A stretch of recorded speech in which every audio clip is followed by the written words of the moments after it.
ನಮಸ್ಕಾರ ಫ್ರೆಂಡ್, ನಮ್ಮ channel subscribe ಆಗಿ ಹಾಗೆ ಲೈಕ್ ಮಾಡಿ ಒಂದು ಸೆಂಡ್ ಮಾಡಿ. ಫ್ರೆಂಡ್, 1,00,000 ಮುಖ್ಯಮಂತ್ರಿ ಬಹುಮಾಡಿ ಕನ್ನಡ 1 BHA ಮತ್ತು 2 BHA ಬಗ್ಗೆ ನಿಮಗೆ ಮಾಹಿತಿ ಕೊಡ್ತಾ ಇದ್ದೀನಿ. ಫ್ರೆಂಡ್, ಇತ್ತೀಚಿನ ದಿನಗಳಲ್ಲಿ ಅಂದರೆ ನಿನ್ನೆ ಒಂದು ವಿಡಿಯೋ ಹಾಕಿದೆ.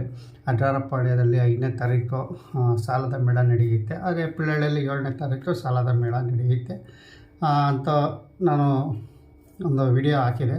ಬಟ್ ಇಲ್ಲಿ ಕಮೆಂಟ್ಗಳು ಜಾಸ್ತಿ ಕೇಳ್ತಾ ಇದ್ದಾರೆ. ಏನಂತ ಸರ್, ಇಲ್ಲಿ ಬ್ಯಾಂಕ್ ಮೇಳದಲ್ಲಿ ಇಂಟ್ರೆಸ್ಟ್ ಎಷ್ಟು, ಅಂದರೆ ಬಡ್ಡಿ ಎಷ್ಟು ಅಂತಾರೆ, ಪ್ರೊಸೆಸರ್ ಚಾರ್ಜ್ ಎಷ್ಟಾಗುತ್ತೆ, ಪರ್ಸೆಂಟೇಜ್ ಎಷ್ಟಿರುತ್ತೆ, EMI ಕಂತುಗಳು ಎಷ್ಟು ಕಟ್ಟಬೇಕು, ಮತ್ತು ಲಾಗಿನ್ ಫೀಸ್ ಎಷ್ಟಿರುತ್ತೆ, ಯಾವ ಬ್ಯಾಂಕ್ಗಳು ಬರ್ತವೆ ಅಂತ ವಿವರ ಇಷ್ಟು ಕಮೆಂಟ್ಗಳಲ್ಲಿ ಬರ್ತಾ ಇದ್ದಾವೆ. ನಾನು ತಿಳಿಸೋದು ಇಷ್ಟೇ, ಏನು ನೀವು ಕಮೆಂಟ್ ಹಾಕಿರೋದು ಖಂಡಿತವಾಗಿ ನಾನು ಮಾಹಿತಿ ಕೊಡ್ಬೋದು. ಅಲ್ಲಿ ನಾವು ಕೊಟ್ಟರೋ ಅಲ್ಲಿರೋ ಬ್ಯಾಂಕ್ಗಳಾಗಿರಲಿ, ಅವರು ಹೇಳೋ ಇಂಟ್ರೆಸ್ಟ್ ಆಗಿರಲಿ ಡಿಫ್ರೆಂಟ್ ಇರುತ್ತೆ. ಯಾಕೆ ಅಂದರೆ ಒಂದೊಂದು ಬ್ಯಾಂಕು ಒಂದೊಂದು ಥರ ಇಂಟ್ರೆಸ್ಟ್ ಇರುತ್ತೆ. ಒಂದು 10% ಇರುತ್ತೆ, ಒಂದು 10.25% ಇರುತ್ತೆ, ಇನ್ನೊಂದು 11 ಇರುತ್ತೆ, ಇನ್ನೊಂದು ಬ್ಯಾಂಕ್ 12 ಇರುತ್ತೆ. ಒಂದೊಂದು ಬ್ಯಾಂಕಲ್ಲಿ ಒಂದೊಂದು ಪರ್ಸೆಂಟೇಜೇ ಇಲ್ಲಿ ಇರುತ್ತೆ. ಹಾಗಾಗಿ ನಾನು ಇಲ್ಲಿ ಯಾವುದೇ ಥರ ಪರ್ಸೆಂಟೇಜ್ ಆಗಲಿ ಅಥವಾ EMI ತಿಂಗಳು ಎಷ್ಟು ಕಟ್ಟೋದಾಗಲಿ ಮತ್ತು ಲಾಗಿನ್ ಫೀಸ್ ಇಷ್ಟು ಅಂತ ಆಗಲಿ ನಾನು ಯಾವುದಕ್ಕೂ ಅಲ್ಲಿ ಹೇಳೋಕ್ಕಲ್ಲ. ನೀವೇ ಹೋಗ್ಬೇಕು. ಸಾಲದ ಮೇಲೆ ಎಲ್ಲಿ ನಡೀತೈತೆ ಅಡ್ಡಾರಪಾಳ್ಯದ ಹತ್ರ. ನಿಮಗೆ ಮಾಹಿತಿ ಬೇಕು ಅಂದರೆ ನಾವು ಇಂಥ ಕಡೆ ನಡೆಯುತ್ತೆ ಅಂತ ಹೇಳ್ತೀವಿ, ನೀವು ಹೋಗಿ ಅಲ್ಲಿ ವಿಸಿಟ್ ಮಾಡಿ. ಯಾಕೆಂದರೆ ಸಾಲ ತಾಳೋದು ನೀವೇ ಒಂದು ವಿಸಿಟ್ ಮಾಡಿ. ಅಲ್ಲಿ ಎಷ್ಟು ಇಂಟ್ರೆಸ್ಟ್ ಅಂತಾರೆ, ಎಷ್ಟು EMI ಅಂತಾರೆ, ಅದೇ ಥರ ಎಷ್ಟು ಪರ್ಸೆಂಟೇಜಲ್ಲಿ ನೀವು ಎಷ್ಟು ವರ್ಷ ಹಾಕ್ಕೋಬೇಕು, ಪ್ರತಿಯೊಂದು ಡೀಟೇಲ್ಸ್ ಅವರೇ ನೀವು ಹೇಳ್ತಾರೆ. ನೀವು ಬ್ಯಾಂಕ್ ಹತ್ರನೇ ವಿಚಾರಿಸ್ಬೇಕು. ಇಲ್ಲಿ ಕಮೆಂಟು ಹಾಕೋದ್ರಿಂದ ಏನೋ ಪ್ರಯೋಜನ ಇಲ್ಲ, ಬಟ್ ಕಮೆಂಟ್ ಹಾಕಿದ್ದೀರ ತುಂಬ ಸಂತೋಷ.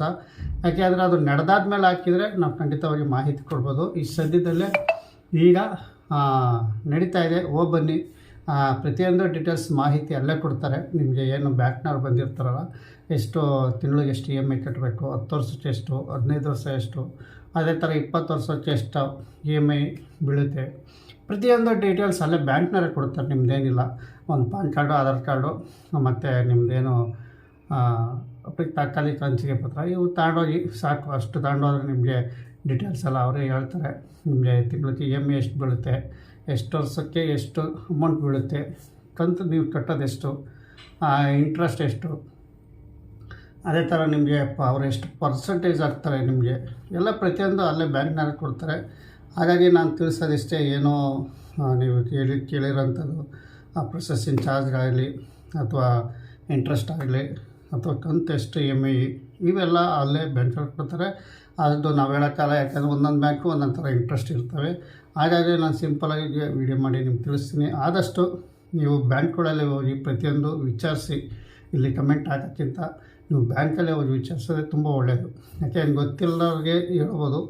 ಮೇಳ ನಡೀತಾ ಇದೆ, ಒಂದು ಹೆಜ್ಜೆ ಹೋಗಿ ಪ್ರತಿಯೊಂದು ಡೀಟೇಲ್ಸು ನಿಮಗೆ ಅಲ್ಲಿ ಸಿಗುತ್ತೆ ಅಂತ ನಾನು ತಿಳಿಸ್ತೀನಿ. ಮತ್ತು ಕಮೆಂಟ್ ಹಾಕಿರೋದು ಸಹ ಆ ಮೇಳದಲ್ಲಿ ಹೋಗಿರೋಂಥವ್ರಿಗೆ ತಿಳ್ಕೊಂಡು ತಿರ್ಗಾ ವಿಡಿಯೋ ಮಾಡಿ ನಿಮಗೆ ಅಪ್ಲೋಡ್ ಮಾಡ್ತೀನಿ.